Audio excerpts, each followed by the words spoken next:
La Llorona se escuchó en Oaxaca.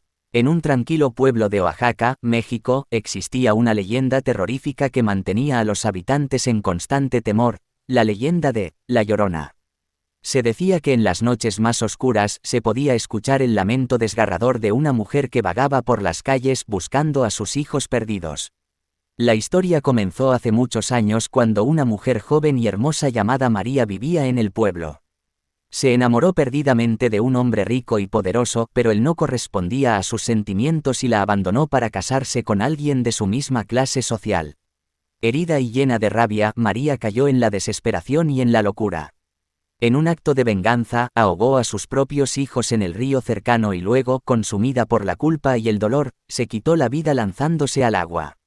Desde entonces, el espíritu de María, conocido como La Llorona, vagaba por las calles del pueblo, lamentándose por la pérdida de sus hijos y buscando a alguien que pudiera reemplazarlos.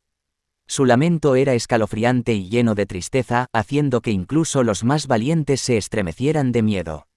Una noche oscura y lluviosa, los habitantes del pueblo se reunieron en la iglesia para rezar y pedir protección contra La Llorona. Pero a medida que las horas avanzaban, el lamento de la mujer se hizo cada vez más fuerte y espeluznante. Las puertas de la iglesia comenzaron a temblar violentamente como si alguien intentara entrar. El pánico se apoderó de todos mientras La Llorona continuaba su lamento desesperado. La gente, aterrorizada, buscaba desesperadamente una forma de protegerse de su presencia maligna. En medio del caos y el terror, un anciano sabio del pueblo recordó una antigua leyenda sobre un amuleto sagrado que podía repeler a La Llorona. Decidió arriesgarse y buscar el amuleto en la casa abandonada de un viejo brujo. Con el amuleto en mano, el anciano regresó a la iglesia y lo colgó en la puerta principal.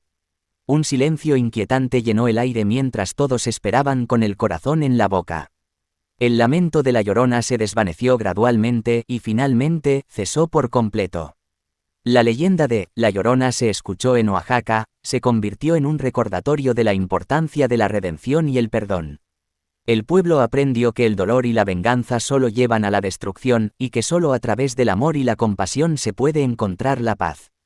Desde aquel día, el amuleto sagrado se ha mantenido en la iglesia como protección contra el espíritu de La Llorona. El pueblo vive en paz, pero siempre recordando la aterradora noche en la que el lamento de la mujer desgarrada resonó por las calles de Oaxaca, recordándoles que el mal puede acechar en las sombras más inesperadas.